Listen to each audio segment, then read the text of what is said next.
Hello, good morning, good evening, good afternoon, good night. Welcome, another podcast episode. I'm Ray, and this one is all about hygiene. I used to have a friend called Jean, and it used to annoy her because I'd say hygiene as one word. Anyway, I won't worry about that. How about the weather? I went out to the garden this morning I wake up about 4:30. I was out in the garden about 5, and it was fine. The sun was coming up. About 6:30, I think it was, or 6 o'clock, I went out to feed the squirrels and the rabbits and the birds and the tortoise and all the other animals we got out there. And listen to this, it was raining.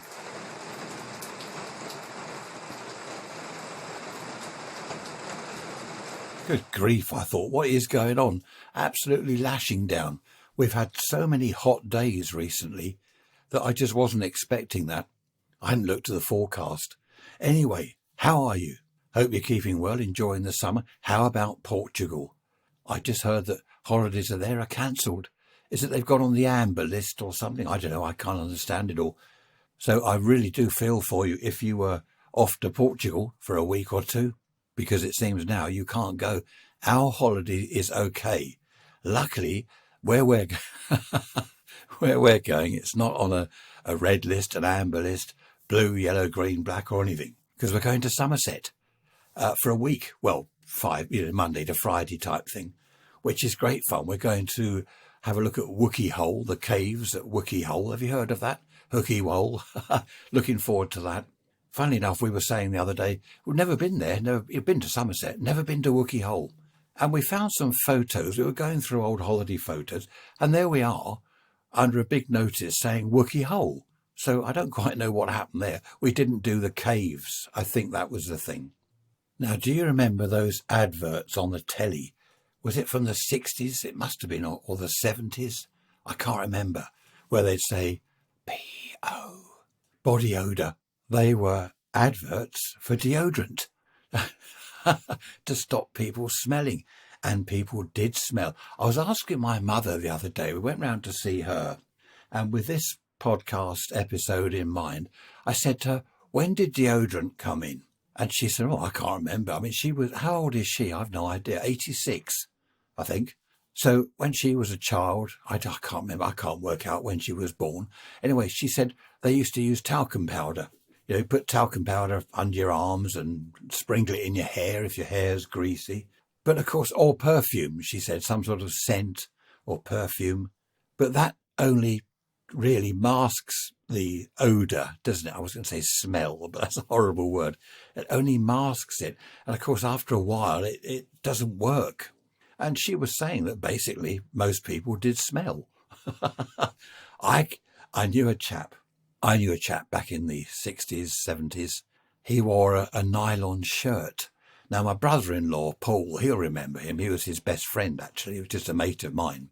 And he wore these nylon shirts. Do you remember the adverts? Was it Brentford Nylons? They made shirts and pillowcases and sheets, everything they made out of nylon. And of course, nylon, unlike cotton, it doesn't let you breathe. And he'd wear a nice clean white shirt to the pub. We'd all meet in the pub at 7:30 or whenever. And he'd walk in this lovely clean shirt. And honestly, the smell, some people don't wear deodorant. They think it's unmanly or something. I don't know why. I know one or two people like that. They won't wear deodorant. Oh, no, I don't want deodorant. No, I'm a man. Of course, I don't wear deodorant. Well, I do. I put a lot of... My wife laughs because I put like half a bottle on each armpit. Oh, dear. What a subject. You're thinking, what is he talking about? Can't we talk about something nice? No, basically hygiene isn't just armpits.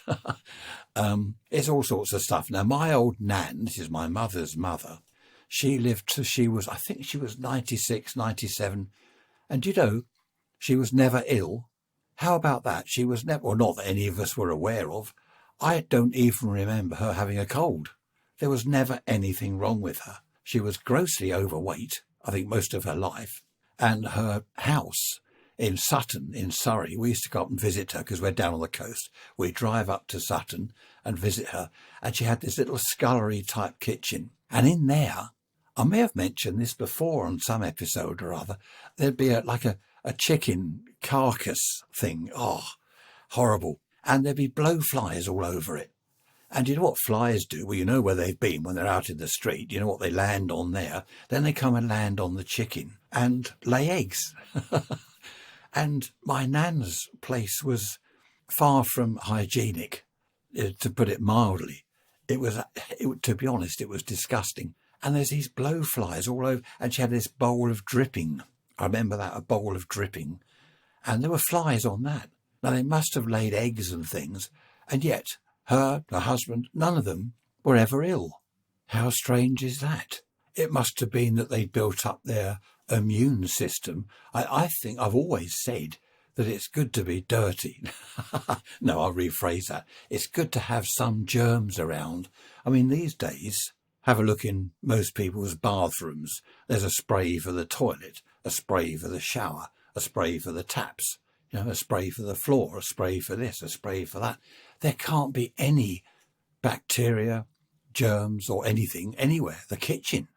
Oh, there's a spray for the worktop. There's a spray for this. There's wipes for this and wipes for that. Some of the adverts you see, they're wiping a child's high chair, the tray on the high chair. They're wiping that with special stuff. Washing powder or washing machine liquid or whatever it is you pour in the machine. Something you add, I can't remember the advert. But that kills 99.9% of something or other. So even your washing, they do a before and after comparison, don't they? Take out a T-shirt that's been washed, put it supposedly under some special light that shows germs, and there's all the bacteria. But if you wash it, if you do this stuff, add this stuff to the washing machine, it kills all those germs. Everything nowadays is like operating theatre hygiene, cleanliness. Germs don't stand a chance. And I just don't think that's a good thing, really. I don't. As children, you're told to wash your hands before you eat and stuff. Well, that's fair enough because you might have been playing out in the street or in the garden. That's okay. But it's all this spraying everything that I worry about. People aren't going to have a proper immune system. If kids grow up in this spotless sort of environment without a germ in sight, it's just not going to do them any good. It can't. It's interesting, actually, because I've said this to people and most people agree with me. They've said, oh, yeah, you need germs. You need a bit of dirt when you're growing up.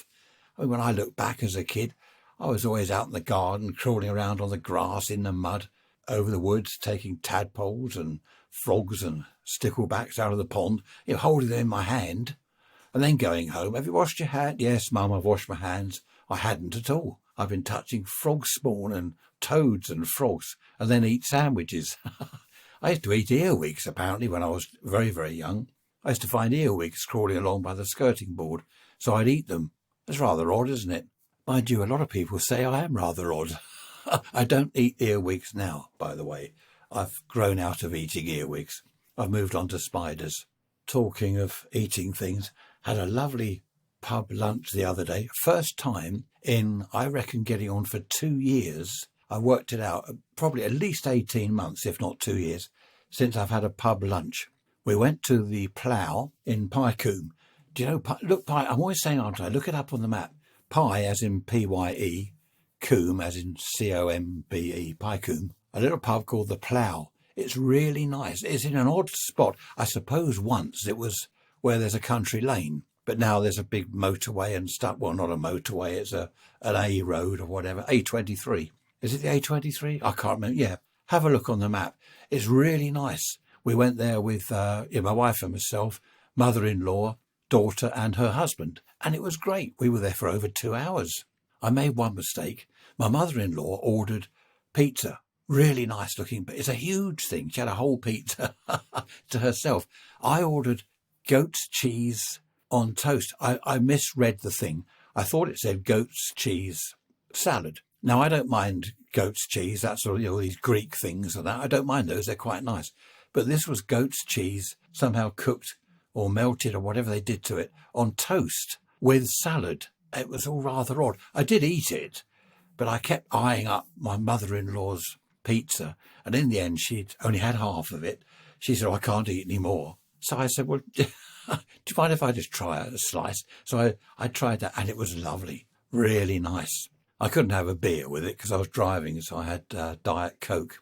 Don't ever have the Diet Coke stuff out of pumps because it comes from some sort of thick syrup, and it's mixed with, I don't know, probably fizzy water or something as it comes up to the pump, the tap. And I don't like it. I always have stuff out of bottles, whether it's Coke, orange juice or whatever, out of bottles. You can have beer straight from the pump. That is rather nice. I've just popped out into the garden for a spot of fresh air. I'm standing under the patio roof. You can hear the rain, not lashing down like it was before. It's rather nice. It's rather nice because the smell of the rain, everything's clean, it's washed away all the dust. I do like the countryside. I mean, not that I'm in the country at the moment, but just standing in the garden with all the bushes and the trees. I say trees, there's only a couple left. I can see a massive tree down there, absolutely beautiful. Then there's a fir tree a bit closer to us, which is nice. But I've just popped out here, a little bit of fresh air as a break from the podcast episode, while I have a think and wait for the kettle to boil for a cup of coffee. Coffee on desk, raining hard still outside, but I'm fine in here. That's my new toy. I bought a little, what do they call it, a dictaphone thing, a sort of portable little recorder. I almost said tape recorder. That's going back to the good old days, isn't it? Tape recorder. Do you remember when the first cassettes came out? Philips it was. They made a cassette tape recorder. They were very expensive. I've got an idea. They were £23. Now that was, I'm going back to the 60s, early 70s, I think there. And I remember a friend of mine bought one and he showed me and I thought, wow, I wish I could have one. It was in a leather or leatherette case, microphone, separate plug-in microphone, carrying strap. Everything had carrying straps in the old days, whether it was a handbag, cassette tape recorder. Do you remember the Ronson, the Ronson hair dryers? You put a hood on your head, then there's a hose pipe, like a vacuum cleaner hose, going down to this hairdryer bit that is by your side, a carrying strap over your shoulder. So you'd have the mains lead, of course, plugged into the wall. But the lady, can I say lady? Sorry, the person drying their hair, the human, was able to walk about. Although they had the lead plugged in, they were able to walk about to a certain extent while their hair was drying. I think it was, to be honest, more of a gimmick than anything else. But anyway, that's my new little recording device. Some of them are really nice. They're over £100, £120 or more. I would imagine professional ones are a couple of thousand. But this was £22.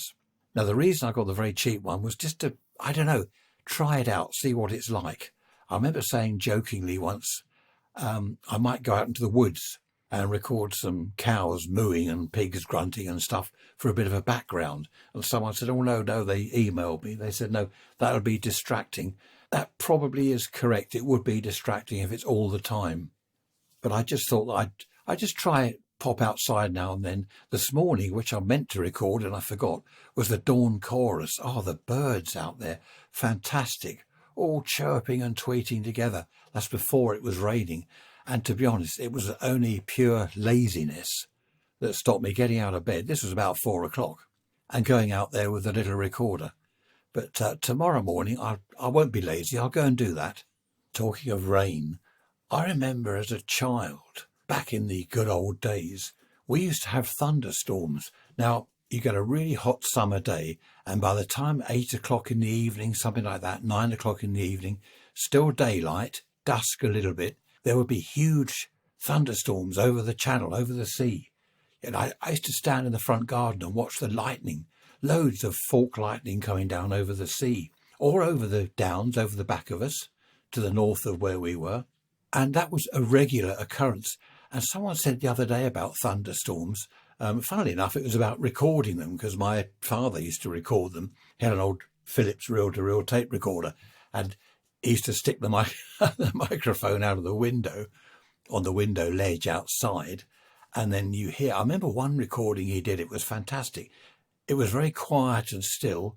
Then the rain came, and you could hear the rain lashing down, and then rumbling in the distance, this rumbling thunder, and then suddenly, this lightning strike not far from where we were, and this huge crash of thunder.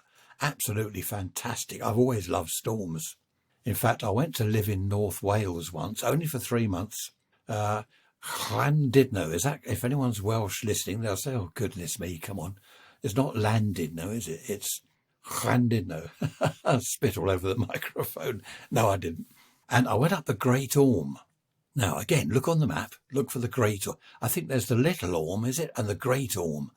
And this thunderstorm was almost overhead. And I went up to the top of the Great Orme. I drove up there, got out of the car, and my hair stood on end. It was the static. It was actually a pretty stupid thing to do, because I could have been struck by lightning. It was a silly thing to do. My hair was literally all up on end, and I could feel this tingling all over. It was the static. I reckon it was about to strike. Anyway, I got in the car and I drove down from the Great Orme. I'd never driven so fast in all my life. Went flying. I think it was about 10, 11 o'clock at night. I went flying down there in the car.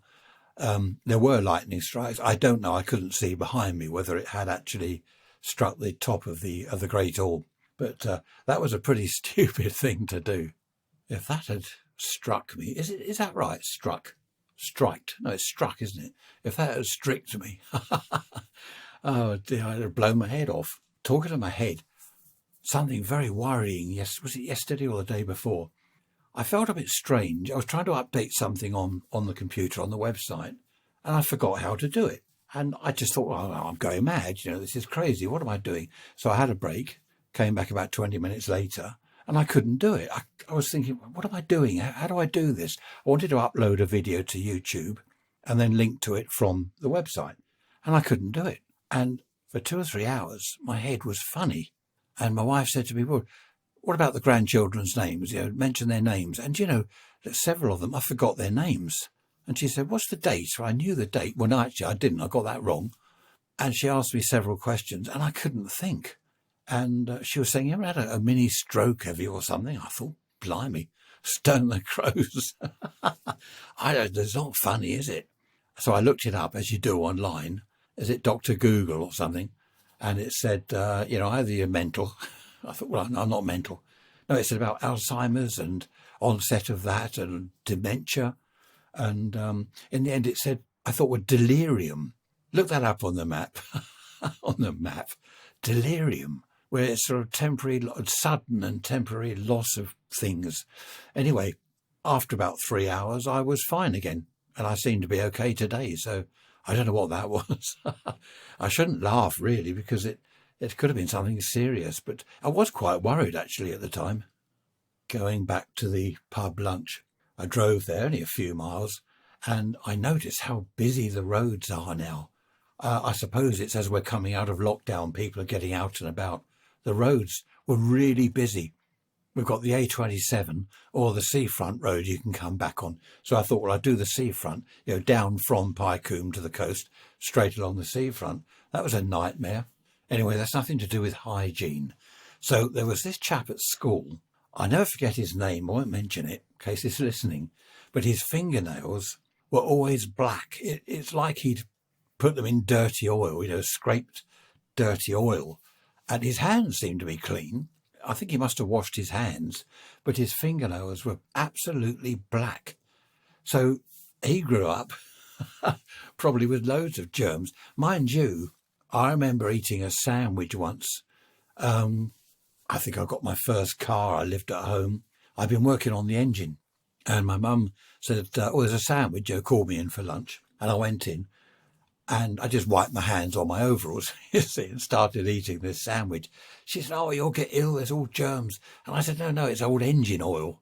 Muck off the engine, there's no germs in it. And she said, yeah, but it might be something chucked up off the road. You've driven through something unmentionable, it's splattered up all over the engine.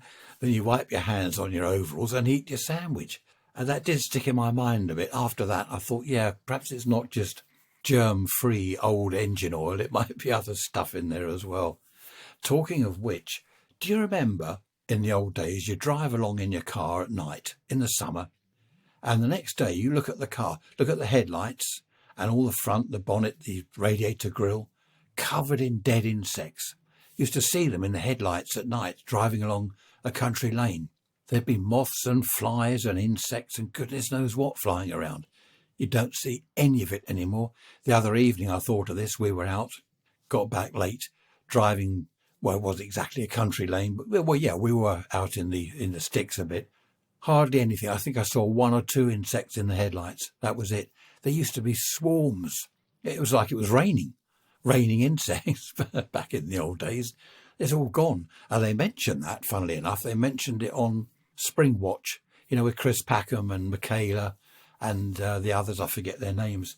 Well, I like watching Spring Watch. It's live from around the UK. They were up, where were they? Norfolk, Northern Ireland and Scotland, I think, this time. And they actually mentioned the old days of insects all over the place. So it's not just me that remembers it. Oh, before I forget, thanks to Frank, Ray, Stan, Steve, Larry from Florida. Yep, Larry from Florida, for all various ideas. Someone mentioned teachers, what they were like. I've done schools. It's difficult, isn't it, trying to think back.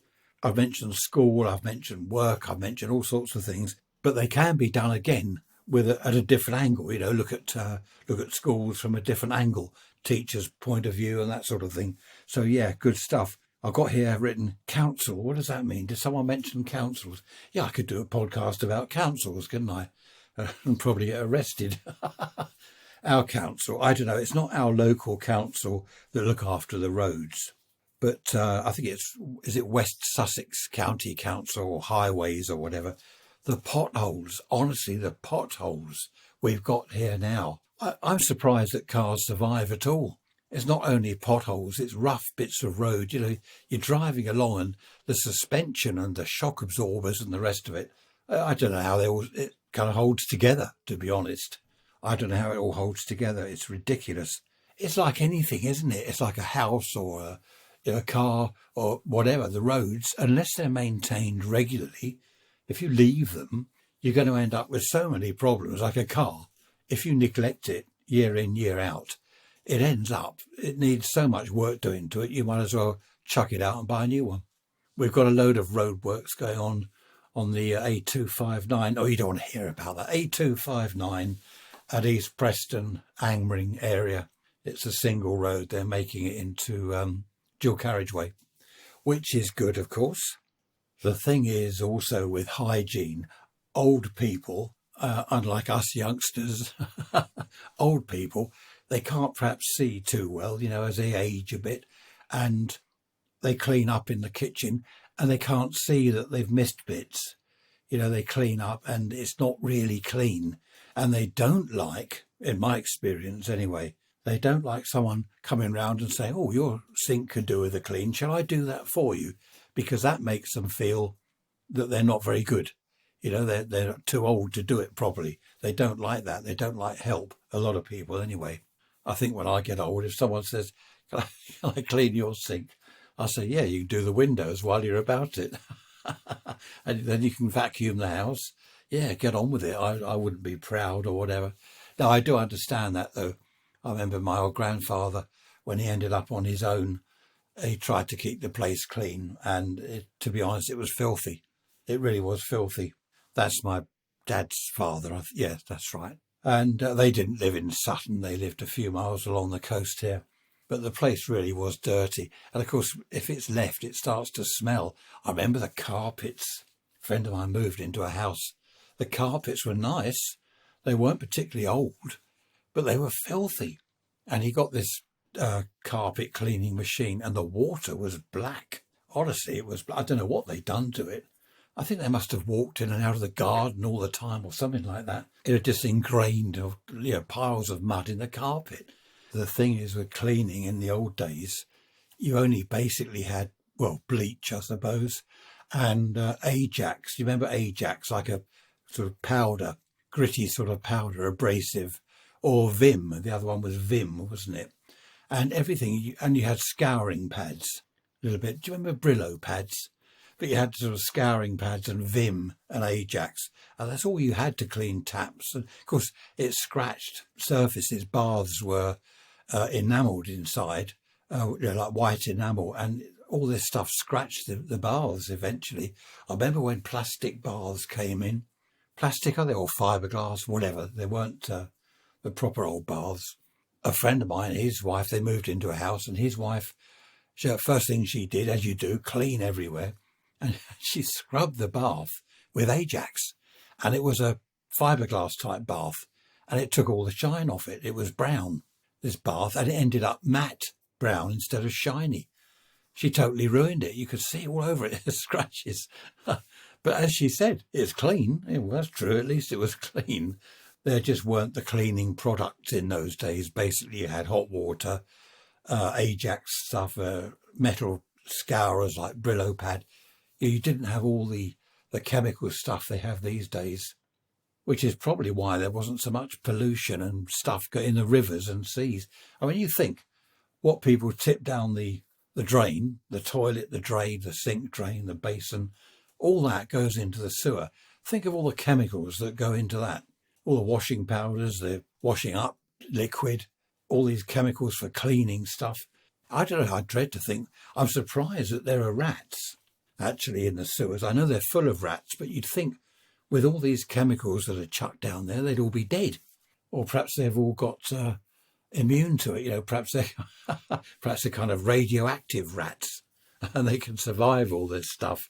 They probably glow in the dark. If you think back to, say, 1900, well, you can't think back, you weren't there. But if you were there, think back to that era. There was soap, was carbolic soap, wasn't there? I mean, there wasn't shampoo.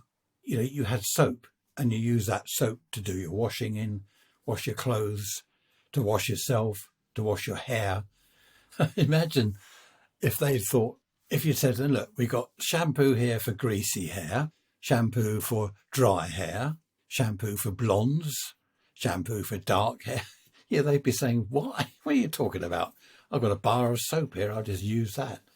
If they knew if you could bring them forward in time and say, right, well, there's the shower. Shower? What's that? I'm washing a metal tin by the coal fire or outside in the winter in a tin bath. Quite a change from then. But as I said, I think we've gone over the top with all this cleanliness. It's just got silly, hasn't it? And it's nice being clean. Obviously, I like to be clean. I was going to say everyone does, but not everyone. Some people. I saw a woman the other day. Her hair, I don't think it had seen any shampoo for weeks. It was that greasy, kind of long rat tails, all grease. Oh, you could see it. You could see the grease shining in the light. She didn't have shiny hair. It was the grease shining. Isn't it awful? I shouldn't say that about people. I do this people watching. Is that what they call it? When the pubs were open, what I used to like doing a lot was we'd go to the pub and sit in a corner somewhere, my wife and myself, and I'd say, look at it, look at this coming in now. God, look at the state of that. And look at that woman's hair. And look at that chap. Look, his trousers are too short. And I'd do all this. And my wife would go, shut up. You have to keep on about people. But I don't know. It was just people watching. I mean, it wasn't all bad. Sometimes I'd say, cool, look at her. She's a bit of all right. Then I'd get a slapped hand. It must have been extremely difficult in the old days trying to keep, to try to do the washing, keep the clothes clean, the bedclothes clean, the house clean. It must have been, well, it was, wasn't it? It was a full-time job. That's what they did. It was a full-time job, trying to keep clean. Of course, did they have disinfectant? When did that come in? I heard something the other day on a TV program. Disinfectant came in to hospitals, which was a miracle, basically. It got rid of infections and stuff like that. Could you imagine a hospital with all the things that go on there, all the diseases that are around, and no disinfectant at all? It must have been, well, it was a nightmare, wasn't it? And people died. So once Dettol came along, well, it wasn't Dettol, was it? But once disinfectant came along, that was like a miracle thing. It changed everything, which was fantastic. I mean, we've still got Dettol. We use Dettol. They're the same old bottles, isn't it? The same old label on them as they used to have back when I was a child. Hospitals don't smell the same. Now, the last time I went into a hospital, it was only, what was that for? Oh, I can't remember. It wasn't to do with me. I think I was there with, was it my wife? I can't remember. But they haven't got that smell. Do you remember, if you're old enough, do you remember in the 50s and 60s, hospitals would stink? I mean, it wasn't a bad smell. The nurses didn't all have P.O. No, it was just that smell of disinfectant. Whereas now, presumably, they still use it, but it's a little bit more floral. Is that the word? Floral, rather than stenchal. So there we are, hygiene, very important, but possibly we've been overdoing it a little bit with all the sprays and things. Do you remember the red telephone boxes? Of course you do. Even if you live abroad, you'll know the red telephone boxes in Britain. A man used to go around on his bike. I often saw him. He'd go around to each phone box. He had his round. He'd go around to every phone box, and he had a bucket and a rag, a bucket of disinfectant type water. And he'd clean out on the phone the mouthpiece and the earpiece and all the dial. He'd just wipe it all over with this disinfectant stuff. Because I mean, think about that. Everyone using a public phone, because they did in those days, not everyone had a telephone at home. So they all go down the phone box. They're all spitting into the mouthpiece. Actually, this is a pretty disgusting podcast episode, isn't it, when you think about it? The more I look at my notes I've got here, the more I think, should I have done this? Shouldn't I have chosen something nice like wandering through the woods picking bluebells? No, but imagine everyone spitting down the phone, a public phone. I don't know, happy days. I don't know why I laugh. It was awful, really, when you think back. Talking of spitting, our old boss at the radio and TV workshop, he used to, whenever he spoke, he'd spray everyone. We used to say it, don't spray it. Not to his face, but, when he wasn't listening. He'd get very close to you when he was talking, and he'd just spray spit all over, not spit, but, this spray all over people. And you could see whoever he was talking to, they'd be stepping back. Then he would step forward to keep up with them. And I don't know, I don't know why that happens. Perhaps someone should have told him. Talking to people that smell, as we were earlier, they say, and I don't believe this, they do say that if you stink, you don't know it yourself. Well, I can't believe that. I'll tell you what, if I've been doing a lot of heavy manual work, which thinking back, I don't think I've ever done in my life. No, seriously. And I hadn't put deodorant on. I do remember once, years ago, after a shower, I didn't put deodorant on. I forgot. And I was doing a lot of gardening, and it was the summer. And after a couple of hours, I was thinking, what's that? What's that smell? Good grief, it's me. And it was, I could smell it. But they do say that you don't smell your own smell. I can't believe that. I know another chap. We helped him. I'm going back decades now. He was moving into a flat, and we helped him. And we both had a car, and he was going to come in one of the cars to the new place. And I said, oh, go with so-and-so. And this friend of mine, he said, no, go with Ray. And this chap, he ended up with me. Good grief. I had to open the windows.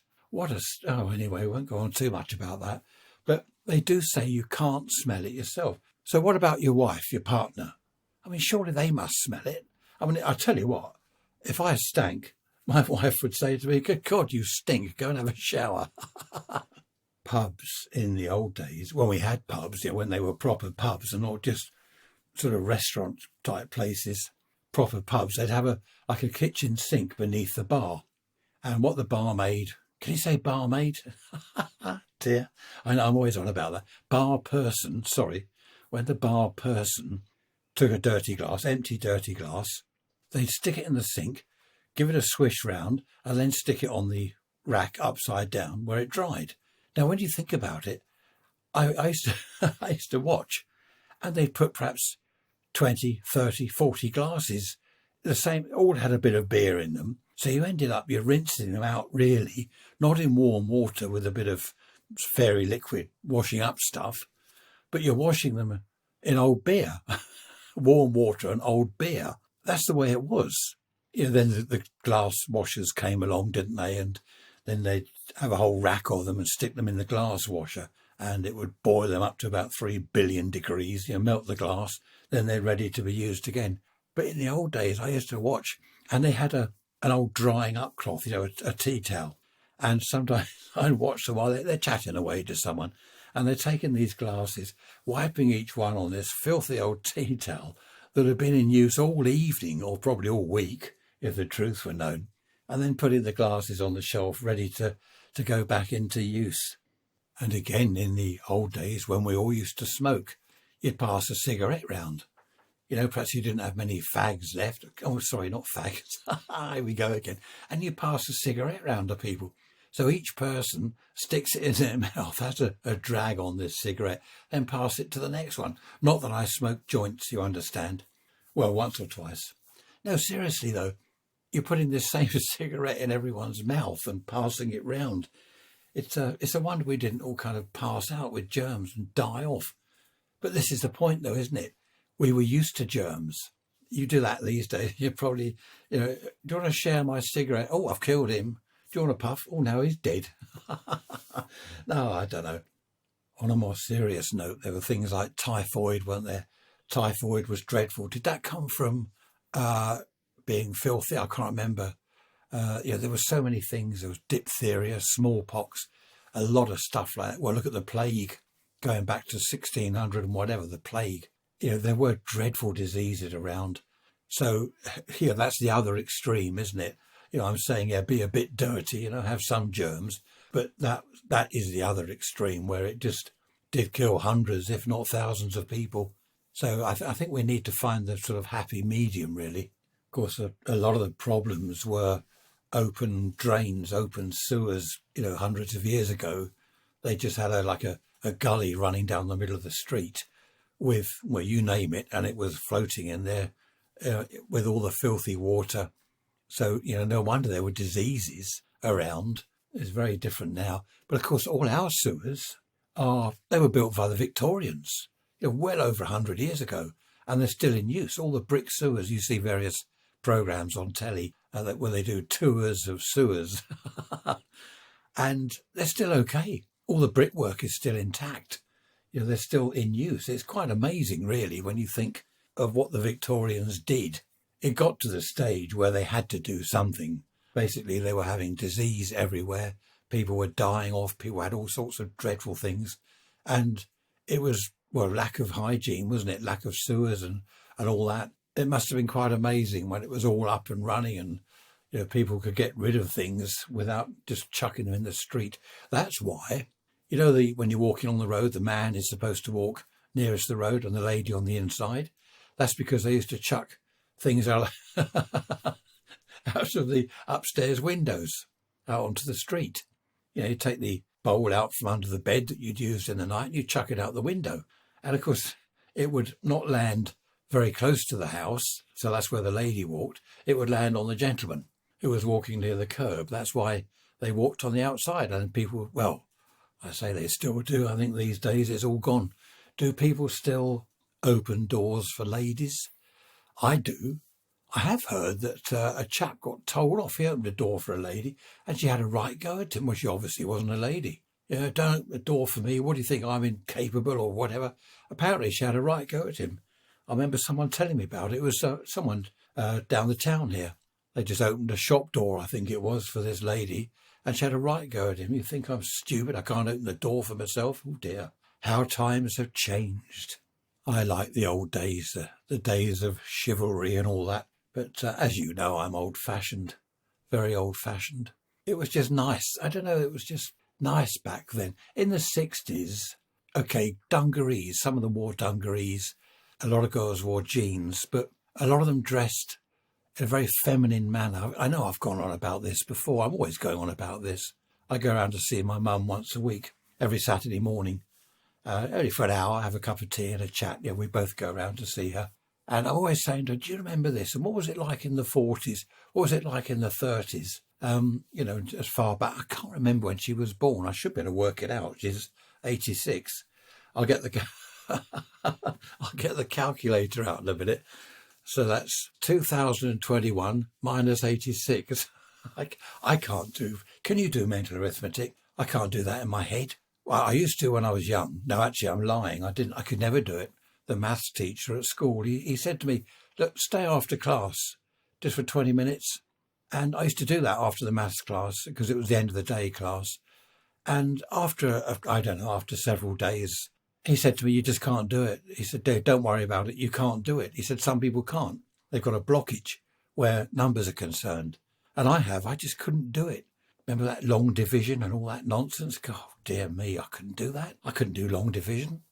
I think he thought that it was because I was always reading comics or looking out of the window instead of listening to him. That's why he said, right, stay after class and I'll help you, 1-to-1.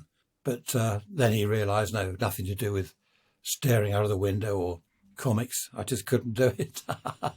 I used to feel sorry for kids at school that were a bit smelly. Some of them came from very poor homes back in the 50s, and some of them were a bit smelly. And they'd get called names, flea bags and stuff. And I used to feel sorry for them. It wasn't their fault. No, it wasn't their fault, was it? Just the homes that they came from weren't too good. But there's no excuse these days. Was it my nephew? He said to me, there's no excuse. It doesn't cost anything, to keep clean and not smell. I remember him going on about that. This is years ago, years ago. Because we bumped into someone, I forget, down the town or somewhere. And I said, what's that smell? And he said, it's that bloke there. He stinks. And off he went on one. There's no excuse for that. It doesn't cost any. So I think these days, no, he's right. There is no excuse these days. I knew this girl back in the 70s. Oh, here we go again. Another girl. You say, I don't know. There weren't that many. I've given the wrong impression. Anyway, I knew this girl. Lovely to look at. Lovely clothes. Always turned out well. Do you remember that expression? Turned out well. Lovely long blonde hair. She was beautiful. Really lovely girl. And I went out with her. And it was only after 2 or 3 times of going out with her, I thought, she's a bit smelly, a bit whiffy. The first time, I thought, she perhaps hasn't had a chance to have a bath. I mean, those days it was baths, not showers. Perhaps she's come in straight in from work or something. She was a teenager. And the second time I went out with her, I thought, she's a bit whiffy. What is that? Is it her or is it in the pub where we were? And the third time, when I got quite close to her, very close to her, she did smell. And it put me off. We split up. Such a shame, because people said to me, what do you dump her for? She was lovely. Really attractive girl. What a lovely person and all that. She was. It's just that she was whiffy. I suppose I should have said something. Should I? I don't know. Should I have said to her, look, you're lovely and all that, but you stink. Oh dear. No, you can't do that, can you? A girl of 18. Oh, you're beautiful. You're lovely. I really like you, but you stink. So I'm going to dump you. No, you can't say that to people. It's not nice. This chap in the pub, the one I said in the nylon shirt, he used to stink, but he had a lovely girlfriend. Yeah, he got married and she was beautiful, really nice girl. She got married and everything. Well, she must have noticed. I don't know, because even when they were married, he still stank. So she couldn't have said anything. Perhaps she got used to it. What's that advert where you've got nose blind?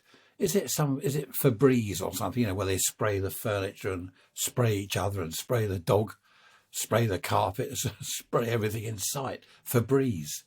Yes, there's a siren, isn't there? Like an alarm going, burr, burr, burr. You've gone nose blind. I don't do nose blind. I can smell a stink at 100 yards, no problem. And my hearing is good. Although I'm 70 now, my hearing is very good. I'm pleased about that, because how some people are loud? It hurts my ears. They're too loud, some people. And I can hear things at quite a distance. My hearing is good for my age. My eyes aren't too bad. I have to wear glasses.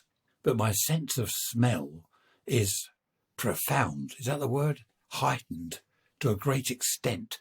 As I say, I can smell an armpit at 100 yards. Actually, thinking about it, that's probably not a good thing. No, it's not profound sense of smell. Is it acute? Oh, heightened anyway, you know what I mean. I can smell things. I knew a chap once, he used to go down the pub where I used to go, my local, and he couldn't smell anything. Because one evening, we won't go into that, but he said, I said, can't you smell that? And he said, no, I've got no sense of smell. I thought he was joking, but he wasn't. He told me about it. I forget how he lost the sense. Something happened. Something was wrong with him. And afterwards, he couldn't smell anything. Isn't that with one of the COVID symptoms where you lose your sense of taste, don't you? But isn't it also smell as well? Or everything smells, as my son-in-law put it. Well, I can't say that. But everything smells like beep. I'll put a beep in there. Yes, because he had COVID. And he's still got long COVID. I mean, this is going back a year. And he's now got long COVID, which is all a bit dodgy. But I think he's got his sense of smell back. Yeah, but this chap in the pub, he couldn't smell anything at all. And he said, sometimes it's quite advantageous. Is a good word. And he said, but other times it's a damn nuisance. Animals are clean, aren't they? You know, cats, they're always washing themselves. We've got a couple of rabbits. They're always washing themselves, washing and preening each other. They're very clean. They never smell.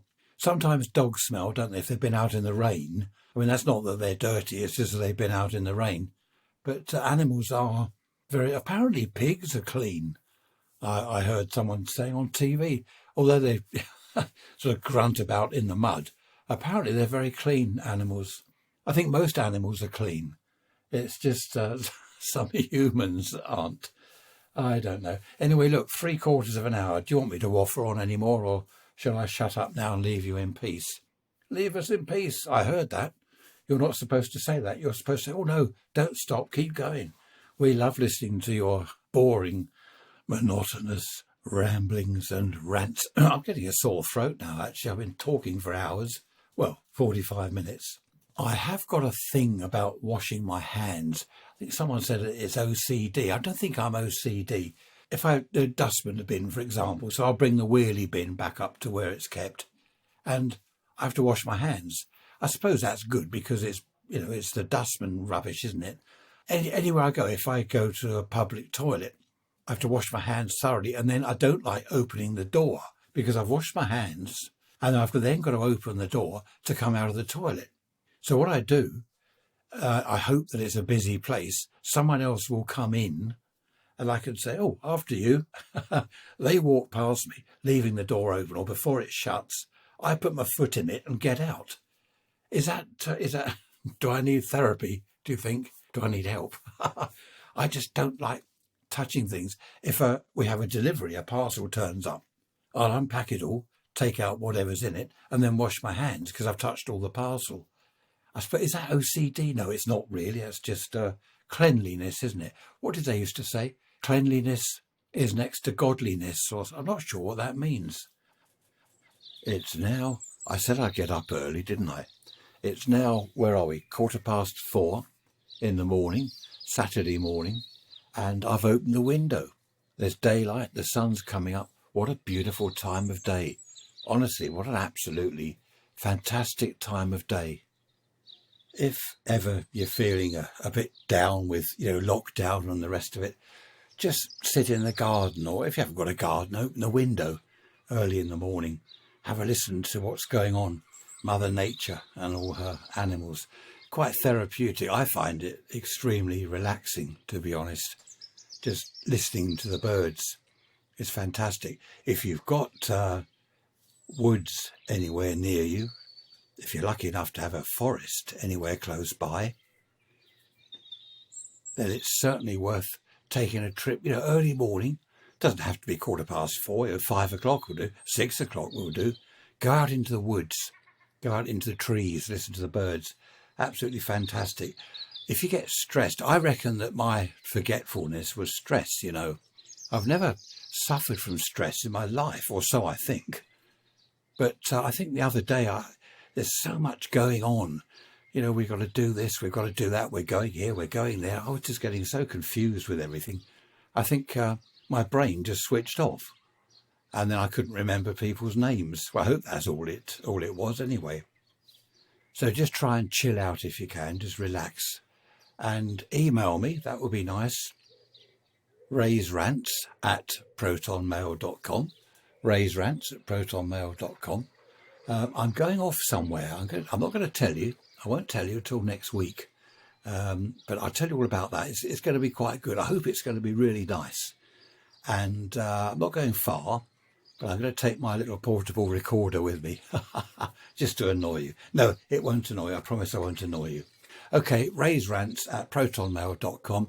Have a great week. I shall see you. I'm hoping to see you Wednesday. I'm not sure whether I'm popping out or not on Wednesday. We'll see what happens. Take care, look after yourselves, and I shall see you soon. Listen to the birds and relax.